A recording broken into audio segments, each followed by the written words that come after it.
ഓം ശാന്തി 27/1/2025 പ്രഭാതമുരളി. മധുരമായ കുട്ടികളെ, നിങ്ങൾക്ക് എപ്പോഴാണോ കർമാതീത അവസ്ഥ ഉണ്ടാകുന്നത് അപ്പോൾ വിഷ്ണുപുരിയിലേക്ക് പോകും. ബഹുമതികളോടെ വിജയിക്കുന്ന കുട്ടികളാണ് കർമാതീതമായി മാറുന്നത്. ചോദ്യം: നിങ്ങൾ കുട്ടികളുടെ മേൽ രണ്ടച്ഛന്മാരും ഏതു പരിശ്രമമാണ് ചെയ്യുന്നത്? ഉത്തരം: കുട്ടികൾ സ്വർഗത്തിന് യോഗ്യരായി മാറണം. സർവഗുണസമ്പന്നരും 16 കലാ സമ്പൂർണരുമാക്കി മാറ്റാനുള്ള പരിശ്രമം ബാബയും ദാദയും രണ്ടുപേരും ചെയ്യുന്നു. ഇത് നിങ്ങൾക്ക് ഡബിൾ എൻജിൻ ലഭിച്ചിരിക്കുന്നത് പോലെയാണ്. ഇങ്ങനെയുള്ള അത്ഭുതകരമായ പഠിപ്പാണ് പഠിപ്പിക്കുന്നത്.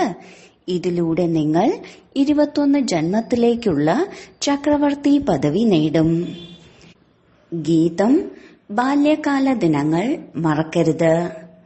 ഓം ശാന്തി. മധുരമധുരമായ കളഞ്ഞുപോയി തിരികെ കിട്ടിയ കുട്ടികൾ ഗീതം കേട്ടു. ഡ്രാമയുടെ നിയമമനുസരിച്ച് ഇങ്ങനെയുള്ള പാട്ടുകൾ തിരഞ്ഞെടുത്തിട്ടുണ്ട്. മനുഷ്യർ ആശ്ചര്യപ്പെടും, എന്താ നാടകത്തിലെ പാട്ടുകൾ വെച്ചാണോ മുരളി കേൾപ്പിക്കുന്നത്? ഇത് ഏതു തരത്തിലുള്ള ജ്ഞാനമാണ്? ശാസ്ത്രങ്ങളും വേദങ്ങളും ഉപനിഷത്തുകളും ഇവയെല്ലാം ഉപേക്ഷിച്ചു. ഇപ്പോൾ ഇങ്ങനെയുള്ള പാട്ടുകൾ വെച്ച് മുരളി കേൾപ്പിക്കുന്നു. നിങ്ങൾ കുട്ടികളുടെ ബുദ്ധിയിലുണ്ട്, നമ്മൾ പരിധിയില്ലാത്ത ബാബയുടേതായി മാറി. ഇതിലൂടെ അതീന്ദ്രിയ സുഖം ലഭിക്കുകയാണ്. ഇങ്ങനെയുള്ള ബാബയെ മറക്കരുത്. ബാബയുടെ ഓർമ്മയിലൂടെ തന്നെയാണ് ജന്മജന്മാന്തരങ്ങളിലെ പാപം ഭസ്മമാകുന്നത്. ഓർമ്മ തന്നെ ഉപേക്ഷിച്ച് പാപം അങ്ങനെ തന്നെ അവശേഷിക്കുക ഇങ്ങനെ ഉണ്ടാകരുത്. അപ്പോൾ പദവി കുറയും. ബാബയെ നല്ല രീതിയിൽ ഓർമ്മിക്കാനുള്ള പുരുഷാർത്ഥം ചെയ്യണം. എങ്ങനെയാണോ വിവാഹ നിശ്ചയം കഴിഞ്ഞാൽ പരസ്പരം ഓർമ്മിക്കാറുള്ളത്, നിങ്ങളുടെയും വിവാഹ നിശ്ചയം കഴിഞ്ഞു. ഇനി എപ്പോൾ നിങ്ങൾ കർമാതീത അവസ്ഥ നേടുന്നുവോ അപ്പോൾ വിഷ്ണുപുരിയിലേക്ക് പോകും. ഇപ്പോൾ ശിവബാബയുമുണ്ട്, പ്രജാപിത ബ്രഹ്മാവുമുണ്ട്. 2 എൻജിൻ ലഭിച്ചിരിക്കുകയാണ്. ഒന്ന് നിരാകാരി, മറ്റൊന്ന് സാകാരി. രണ്ടുപേരും കുട്ടികളെ സ്വർഗത്തിന്റെ അധികാരിയാക്കി മാറ്റാൻ ശ്രമിക്കുകയാണ്. സർവഗുണസമ്പന്നരും 16 കലാ സമ്പൂർണരുമായി മാറണം. ഇവിടെ പരീക്ഷ പാസ്സാകണം. ഈ കാര്യങ്ങൾ ഒരു ശാസ്ത്രങ്ങളിലുമില്ല. ഈ പഠിപ്പ് വളരെ അത്ഭുതമാണ്. ഭാവിയിലെ 21 ജന്മങ്ങളിലേക്ക് വേണ്ടി. മറ്റു പഠിപ്പെല്ലാം മൃത്യു ലോകത്തിനു വേണ്ടിയുള്ളതാണ്. ഈ പഠിപ്പ് അമര ലോകത്തിലേക്കുള്ളതാണ്. അവിടേക്ക് പോകുന്നതിന് വേണ്ടി ഇവിടെയല്ലേ പഠിക്കുന്നത്? ആത്മാവ് പവിത്രമായി മാറാത്തിടത്തോളം സത്യയുഗത്തിലേക്ക് പോകാൻ സാധിക്കില്ല. അതുകൊണ്ട് ബാബ സംഗമയുഗത്തിലേക്കാണ് വരുന്നത്. ഇതിനെയാണ് പുരുഷോത്തമ കല്യാണക്കാരി യുഗമെന്ന് പറയുന്നത്. നിങ്ങൾ കക്കയിൽ നിന്ന് വജ്രമായി മാറുന്നവരാണ്. അതുകൊണ്ട് ശ്രീമതമനുസരിച്ച് നടക്കൂ. ശ്രീ ശ്രീ എന്ന ശിവബാബയെ മാത്രമാണ് പറയുന്നത്. മാലയുടെ അർത്ഥവും കുട്ടികൾക്ക് മനസ്സിലാക്കി തന്നിരിക്കുകയാണ്. ഏറ്റവും മുകളിൽ പൂവായി ശിവബാബ, അടുത്തത് ജോഡി. പ്രവൃത്തി മാർഗമല്ലേ? പിന്നീടാണ് മുത്തുകൾ. ആരാണോ വിജയം നേടിയത് അവരുടേതാണ് രുദ്രമാലയും പിന്നീട് വിഷ്ണുമാലയും ഉണ്ടാകുന്നത്. ഈ മാലയുടെ അർത്ഥം ആരും അറിയുന്നില്ല. നിങ്ങൾ കുട്ടികൾ കക്കയിൽ നിന്ന് വജ്രം പോലെയായി മാറണം. 63 ജന്മങ്ങൾ നിങ്ങൾ ബാബയെ ഓർമ്മിച്ചുകൊണ്ടേ വന്നു. നിങ്ങളിപ്പോൾ ഒരു പ്രിയതമന്റെ പ്രിയതമകളാണ്. എല്ലാവരും ഒരു ഭഗവാന്റെ ഭക്തരാണ്. പതിമാരുടെയും പതിയും പിതാക്കന്മാരുടെയും പിതാവും ബാബ ഒരാൾ മാത്രമാണ്. നിങ്ങൾ കുട്ടികളെ രാജാക്കന്മാരുടെയും രാജാവാക്കി മാറ്റുകയാണ്. സ്വയം രാജാവായി മാറുന്നില്ല. ബാബ വീണ്ടും വീണ്ടും മനസ്സിലാക്കി തരികയാണ്, ബാബയുടെ ഓർമ്മയിലൂടെ മാത്രമാണ് നിങ്ങളുടെ ജന്മജന്മാന്തരങ്ങളിലെ പാപം ഭസ്മമാകുന്നത്. സാധു സന്യാസിമാർ പറയുന്നുണ്ട്, ആത്മാവ് നിർലേപമാണ്. ബാബ മനസ്സിലാക്കി തരുന്നു, സംസ്കാരം നല്ലതായാലും മോശമായാലും ആത്മാവ് തന്നെയാണ് കൊണ്ടുപോകുന്നത്. ലോകത്തിലുള്ളവർ പറയും, എവിടെ നോക്കിയാലും എല്ലാം ഭഗവാൻ തന്നെ ഭഗവാൻ. ഭഗവാന്റെയാണ് ഈ ലീലകളെല്ലാം. വാമമാർഗത്തിൽ വീണ് പൂർണമായും മോശമായി മാറിയിരിക്കുന്നു.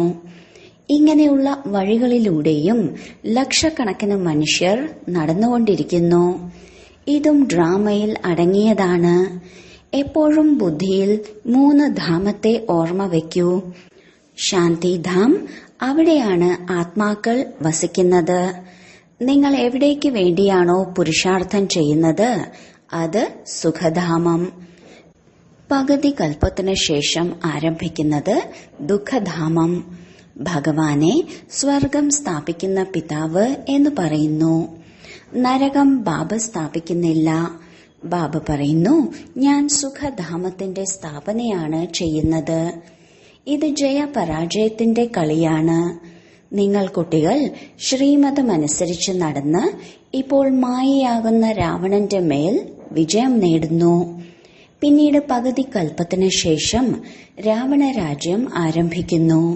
നിങ്ങൾ കുട്ടികളിപ്പോൾ യുദ്ധമൈതാനത്തിലാണ്. ഇത് ബുദ്ധിയിൽ ധാരണ ചെയ്യണം. പിന്നീട് മറ്റുള്ളവർക്ക് മനസ്സിലാക്കി കൊടുക്കണം. അന്ധന്മാർക്ക് ഊന്നുവടിയായി മാറി വീട്ടിലേക്കുള്ള വഴി പറഞ്ഞു കൊടുക്കണം. കാരണം ആ വീട് എല്ലാവരും മറന്നുപോയി. പറയാറില്ലേ, ഇതൊരു നാടകമാണ്. എന്നാൽ ഇതിന്റെ ആയുസ് ലക്ഷക്കണക്കിന് വർഷങ്ങളെന്ന് പറയുന്നു. ബാബ മനസ്സിലാക്കി തരികയാണ്, രാവണൻ നിങ്ങളെ എത്ര അന്ധന്മാരാക്കി മാറ്റിയിരിക്കുന്നു. ഇപ്പോൾ ബാബ എല്ലാ കാര്യങ്ങളും മനസ്സിലാക്കി തന്നുകൊണ്ടിരിക്കുകയാണ്. ബാബയെ തന്നെയാണ് ജ്ഞാനത്തിന്റെ സാഗരൻ എന്ന് പറയുന്നത്. ഇതിന്റെ അർത്ഥം ഓരോരുത്തരുടെയും മനസ്സിനെ അറിയുന്നു എന്നല്ല. അത് സിദ്ധികളുടെ പിറകെ പോകുന്നവരാണ് പഠിക്കുന്നത്. എന്നിട്ട് നിങ്ങളുടെ ഉള്ളിലെ കാര്യങ്ങൾ കേൾപ്പിക്കുന്നു.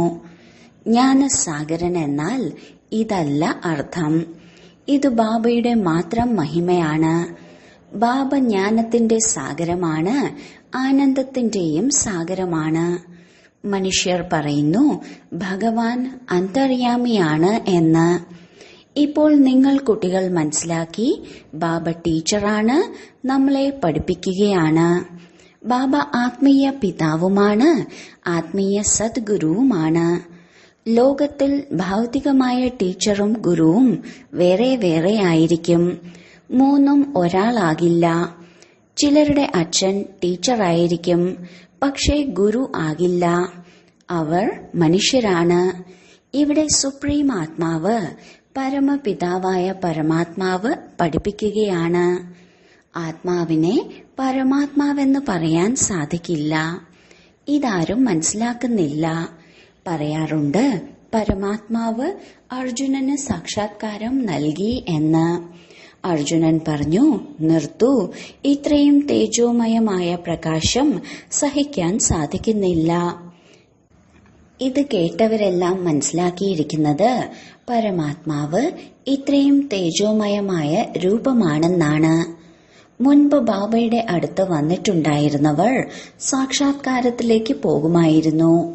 അവരും പറഞ്ഞിരുന്നു, നിർത്തൂ, വളരെ തേജസ്സുള്ളതാണ്, ഞങ്ങൾക്ക് സഹിക്കാൻ സാധിക്കുന്നില്ല. എന്താണോ കേട്ടിട്ടുള്ളത് അത് ഭാവനയായി ബുദ്ധിയിൽ ഉണ്ടായിരിക്കും. ബാബ പറയുന്നു, ആര് ഏത് ഭാവനയോടെ ഓർമ്മിക്കുന്നുവോ ഞാൻ അവരുടെ ഭാവന പൂർത്തീകരിക്കും. ചിലർ ഗണേശന്റെ പൂജ ചെയ്യുന്നു. അവർക്ക് ഗണേശന്റെ സാക്ഷാത്കാരം നൽകുന്നു. സാക്ഷാത്കാരം ലഭിക്കുമ്പോൾ ചിന്തിക്കുന്നു, അതെ, മുക്തിധാമത്തിൽ എത്തിച്ചേർന്നു. പക്ഷേ ഇല്ല, മുക്തിധാമത്തിലേക്ക് പോകാൻ സാധിക്കില്ല. നാരദന്റെയും ഉദാഹരണമുണ്ടല്ലോ. നാരദൻ ഭക്ത ശിരോമണിയെന്ന് പാടപ്പെടുന്നു. എനിക്ക് ലക്ഷ്മിയെ വരിക്കാൻ സാധിക്കുമോ എന്ന് ചോദിച്ചപ്പോൾ സ്വന്തം മുഖം നോക്കൂ എന്ന് പറഞ്ഞു. ഭക്തരുടെയും മാലയുണ്ടല്ലോ. സ്ത്രീകളിൽ മീരയും പുരുഷരിൽ നാരദനും മുഖ്യരായ ഭക്തരെന്ന് പാടപ്പെടുന്നു. ഇവിടെ ജ്ഞാനമാർഗത്തിൽ മുഖ്യ ശിരോമണി സരസ്വതിയാണ്. എല്ലാവരും സംഖ്യാക്രമമാണല്ലോ. ബാബ മനസ്സിലാക്കി തരികയാണ്, മായയിൽ നിന്ന് വളരെ കരുതലോടെ ഇരിക്കണം. മായ തലതിരിഞ്ഞ കർമ്മങ്ങൾ ചെയ്യിക്കും. പിന്നീട് അന്തിമ സമയത്ത് വളരെ കരയും. പശ്ചാത്തപിക്കേണ്ടതായി വരും.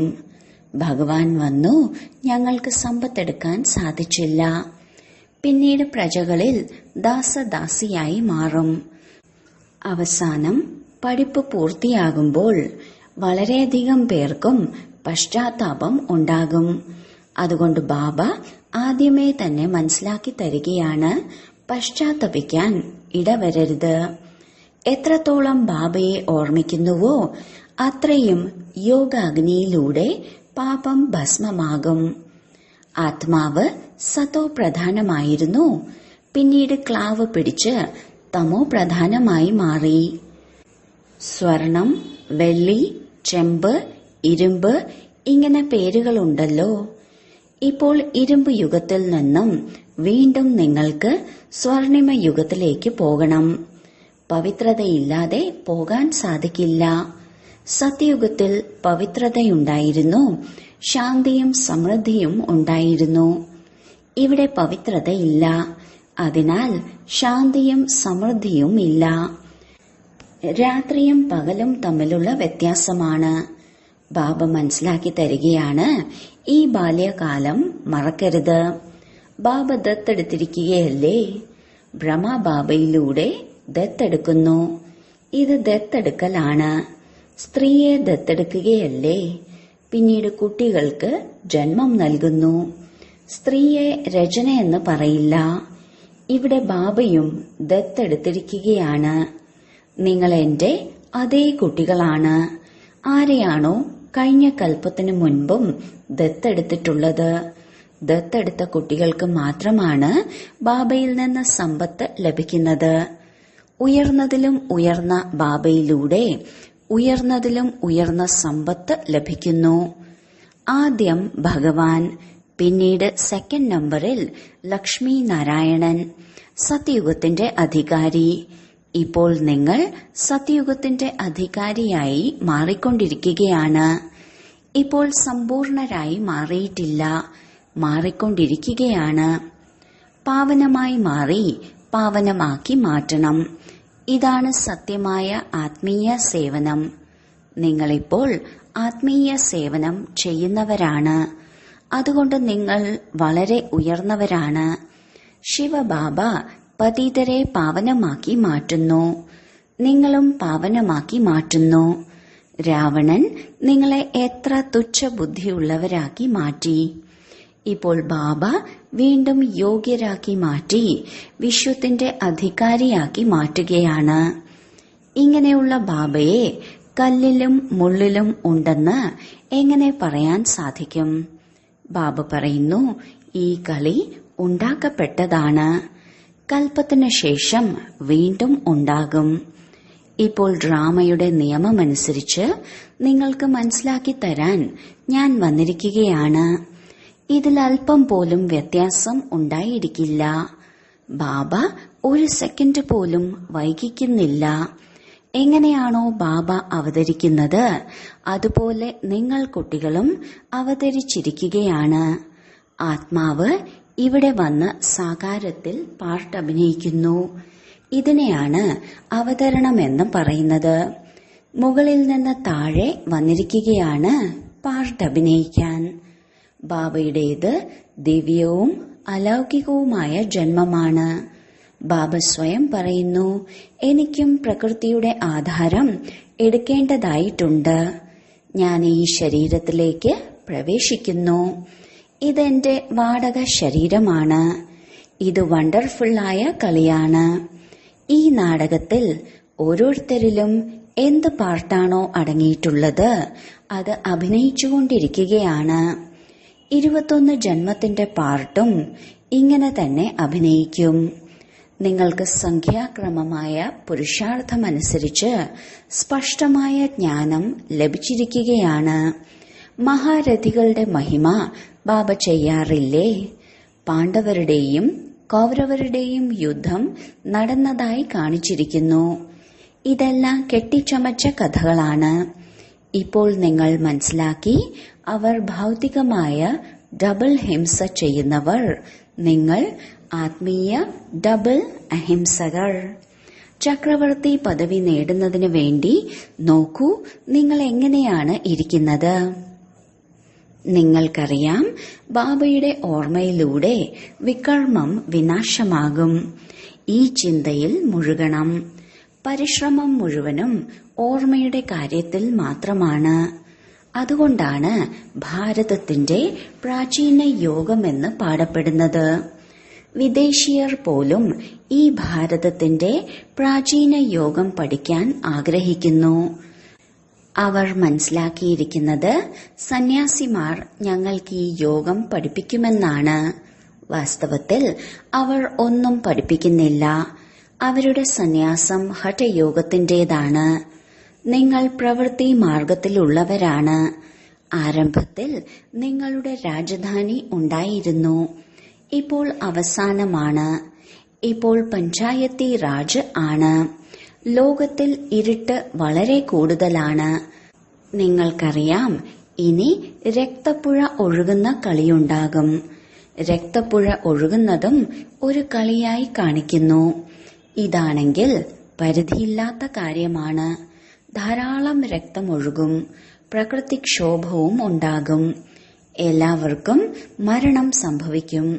ഇതിനെയാണ് രക്തപ്പുഴയെന്ന് പറയുന്നത്. ഇത് കാണാൻ വളരെ ധൈര്യം വേണം. ഭീരുക്കൾ പെട്ടെന്ന് ബോധരഹിതരാകും. ഇവിടെ വളരെ നിർഭയരായിരിക്കണം. നിങ്ങൾ ശിവശക്തികളല്ലേ? ശിവബാബയാണ് സർവശക്തിവാൻ. നമ്മൾ ബാബയിൽ നിന്ന് ശക്തിയെടുക്കുന്നു. പതീതത്തിൽ നിന്ന് പാവനമായി മാറാനുള്ള യുക്തി ബാബയാണ് പറഞ്ഞു തരുന്നത്. ബാബ വളരെ സഹജമായ നിർദ്ദേശങ്ങളാണ് നൽകുന്നത്. കുട്ടികളെ, നിങ്ങൾ സതോ പ്രധാനമായിരുന്നു, ഇപ്പോൾ തമോ പ്രധാനമായി മാറിയിരിക്കുന്നു. ഇപ്പോൾ ബാബ പറയുകയാണ്, എന്നെ ഓർമ്മിക്കൂ. നിങ്ങൾ പതീതത്തിൽ നിന്ന് പാവനവും സതോ പ്രധാനവുമായി മാറുന്നു. ആത്മാവ് ബാബയുമായി യോഗം വയ്ക്കുകയാണെങ്കിൽ പാപം ഭസ്മമാകും. സർവശക്തിവാൻ ബാബ മാത്രമാണ്. ചിത്രത്തിൽ കാണിച്ചിട്ടുണ്ട്, വിഷ്ണുവിന്റെ നാഭിയിൽ നിന്ന് ബ്രഹ്മാവുണ്ടായി. ബ്രഹ്മാവിലൂടെ ബാബ എല്ലാ വേദശാസ്ത്രങ്ങളുടെയും രഹസ്യം മനസ്സിലാക്കി തരികയാണ്. ഇപ്പോൾ നിങ്ങൾക്കറിയാം, ബ്രഹ്മാവിൽ നിന്ന് വിഷ്ണുവും വിഷ്ണുവിൽ നിന്ന് ബ്രഹ്മാവും ഉണ്ടാകുന്നു. ബ്രഹ്മാവിലൂടെ സ്ഥാപന ചെയ്യുന്നു. പിന്നീട് എന്തിന്റെ സ്ഥാപനയാണോ നടന്നത് അതിന്റെ പാലനയും തീർച്ചയായും ചെയ്യണമല്ലോ. ഇതെല്ലാം നല്ല രീതിയിൽ മനസ്സിലാക്കി തരികയാണ്. ആര് മനസ്സിലാക്കിയോ അവർക്ക് ഈ ചിന്തയുണ്ടായിരിക്കും, ഈ ആത്മീയ ജ്ഞാനം എല്ലാവർക്കും എങ്ങനെ കൊടുക്കണം എന്ന്. എന്റെ പക്കലുള്ള ധനം കൊണ്ട് എന്തുകൊണ്ട് സെന്ററുകൾ തുറന്നുകൂടാ? ബാബ പറയുന്നു, നല്ല വാടകയിൽ തന്നെ കെട്ടിടമെടുക്കൂ. അതിൽ ഹോസ്പിറ്റലും യൂണിവേഴ്സിറ്റിയും തുറക്കൂ. യോഗത്തിലൂടെ മുക്തിയും ജ്ഞാനത്തിലൂടെ ജീവൻ മുക്തിയും 2 സമ്പത്ത് ലഭിക്കുന്നു. ഇതിന് കേവലം 3 അടി മണ്ണ് വേണം, വേറൊന്നും വേണ്ട. ഈശ്വരന്റെ വിശ്വവിദ്യാലയം തുറക്കൂ. വിശ്വവിദ്യാലയം അഥവാ സർവകലാശാല കാര്യം ഒന്ന് തന്നെയാണ്. ഇത് മനുഷ്യനിൽ നിന്ന് ദേവതയാകാനുള്ള എത്ര വലിയ യൂണിവേഴ്സിറ്റിയാണ്. പലരും ചോദിക്കാറുണ്ട്, താങ്കളുടെ ചിലവ് എങ്ങനെയാണ് നടക്കുന്നത്? BKകളുടെ ബാബയ്ക്ക് എത്രമാത്രം കുട്ടികളുണ്ട്? നിങ്ങൾക്ക് സംശയമോ? ബോർഡ് നോക്കൂ, എന്താണ് എഴുതി വച്ചിരിക്കുന്നത്? അത്ഭുതകരമായ ജ്ഞാനമാണ്. ബാബയും അത്ഭുതമല്ലേ? വിശ്വത്തിന്റെ അധികാരിയായി നിങ്ങൾ എങ്ങനെ മാറുന്നു? ശിവബാബയെയാണ് ശ്രീ ശ്രീ എന്ന് പറയുന്നത്. കാരണം ഉയർന്നതിലും ഉയർന്നതല്ലേ. ലക്ഷ്മി നാരായണനെ ശ്രീലക്ഷ്മി എന്നും ശ്രീനാരായണൻ എന്നും പറയും. ഇതെല്ലാം നല്ല രീതിയിൽ ധാരണ ചെയ്യേണ്ട കാര്യങ്ങളാണ്. ബാബ പറയുന്നു, ഞാൻ നിങ്ങളെ രാജയോഗം പഠിപ്പിക്കുകയാണ്. ഇതാണ് സത്യമായ അമരകഥ. കേവലം ഒരു പാർവതിക്ക് മാത്രമല്ല അമരകഥ കേൾപ്പിക്കുന്നത്. ധാരാളം മനുഷ്യർ അമരനാഥത്തിലേക്ക് പോകുന്നു.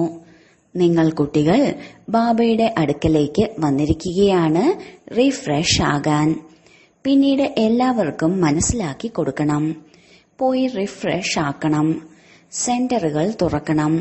ബാബ പറയുന്നു, കേവലം 3 അടി മണ്ണെടുത്ത് ഹോസ്പിറ്റലും യൂണിവേഴ്സിറ്റിയും തുറന്നുകൊണ്ടേയിരിക്കൂ. വളരെയധികം പേരുടെ മംഗളമുണ്ടാകും. ഇതിന് ചിലവൊന്നുമില്ല. ആരോഗ്യം, സമ്പത്ത്, സന്തോഷം 1 സെക്കൻഡിൽ ലഭിക്കും. കുട്ടി ജന്മമെടുത്തു, അവകാശിയായി മാറി. നിങ്ങൾക്ക് നിശ്ചയമുണ്ടാകണം, വിശ്വത്തിന്റെ അധികാരിയായി മാറണം. എല്ലാത്തിന്റെയും ആധാരം പുരുഷാർത്ഥമാണ്. ശരി, വളരെ കാലത്തെ വേർപാടിന് ശേഷം തിരിച്ചു കിട്ടിയ മധുരമധുരമായ കുട്ടികൾക്ക് മാതാവും പിതാവുമായ ബാബ്ദാദയുടെ സ്നേഹസ്മരണയും സുപ്രഭാതവും. ആത്മീയ അച്ഛന്റെ ആത്മീയ കുട്ടികൾക്ക് നമസ്കാരം. ധാരണയ്ക്കുള്ള മുഖ്യസാരം. 1.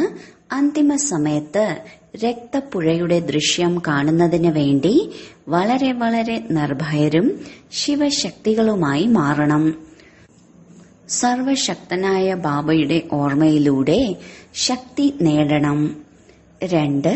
പാവനമായി മാറി പാവനമാക്കി മാറ്റാനുള്ള സത്യമായ ആത്മീയ സേവനം ചെയ്യണം. ഡബിൾ അഹിംസകരായി മാറണം. അന്ധർക്ക് ഊന്നുവടിയായി മാറി എല്ലാവർക്കും വീട്ടിലേക്കുള്ള വഴി പറഞ്ഞുകൊടുക്കണം. വരദാനം: ഞാൻ എന്റേത് എന്നതിനെ സമാപ്തമാക്കി സമാനതയെയും സമ്പൂർണതയെയും അനുഭവം ചെയ്യുന്ന സത്യമായ ത്യാഗിയായി ഭവിക്കട്ടെ. ഓരോ സെക്കൻഡിലും ഓരോ സങ്കല്പത്തിലും ബാബ ബാബ എന്ന് മാത്രം ഓർമ്മയുണ്ടാകണം. ഞാനെന്ന ഭാവം സമാപ്തമാകണം. ഞാൻ ഇല്ലാതാകുമ്പോൾ ഞാനെന്ന ഭാവവും ഇല്ലാതാകും. എന്റെ സ്വഭാവം, എന്റെ സംസ്കാരം, എന്റെ രീതി, എന്റെ ജോലി, എന്റെ ഡ്യൂട്ടി, എന്റെ പേര്, എന്റെ പദവി, ഇങ്ങനെയുള്ള ഞാനെന്ന ഭാവങ്ങളും എന്റേതെന്ന ഭാവങ്ങളും സമാപ്തമാകുന്നത് തന്നെയാണ് സമാനതയും സമ്പൂർണതയും. ഈ ഞാൻ, എന്റേത് എന്നിവയുടെ ത്യാഗം തന്നെയാണ് ഏറ്റവും വലിയ സൂക്ഷ്മ ത്യാഗം. ഈ ഞാനെന്ന ഭാവത്തിന്റെ അംശം അശ്വമേധ യജ്ഞത്തിൽ സ്വാഹ ചെയ്യൂ. അപ്പോൾ അന്തിമ ആഹൂതി ഉണ്ടാവുകയും വിജയത്തിന്റെ പെരുമ്പറ മുഴങ്ങുകയും ചെയ്യും. സ്ലോഗൻ: ശരി, ചെയ്യാം. ഹാൻജി എന്ന് പറഞ്ഞ് സഹയോഗത്തിന്റെ കൈ നീട്ടുകയെന്നാൽ ആശീർവാദങ്ങളുടെ മാലകൾ അണിയുക എന്നാണ് അർത്ഥം.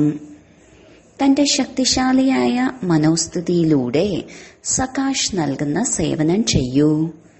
എപ്പോഴാണോ നിരന്തരമായി ഏകരസസ്ഥിതിയിൽ ഇരിക്കാനുള്ള അഭ്യാസം ചെയ്യുന്നത്, അപ്പോഴേ മനസ്സാ സകാശ് നൽകാൻ കഴിയുകയുള്ളൂ. ഇതിനായി ആദ്യം വ്യർത്ഥ സങ്കല്പങ്ങളെ ശുദ്ധ സങ്കല്പങ്ങളിലേക്ക് പരിവർത്തനം ചെയ്യൂ. അതിനുശേഷം മായ കൊണ്ടുവരുന്ന അനേക പ്രകാരത്തിലുള്ള വിഘ്നങ്ങളെ ഈശ്വരീയ ലഹരിയുടെ ആധാരത്തിൽ സമാപ്തമാക്കൂ. എന്റേത് ഒരേയൊരു ബാബ, രണ്ടാമതൊരാളില്ല എന്ന പാഠത്തിലൂടെ ഏകാഗ്രതയുടെ ശക്തി വർദ്ധിപ്പിക്കൂ.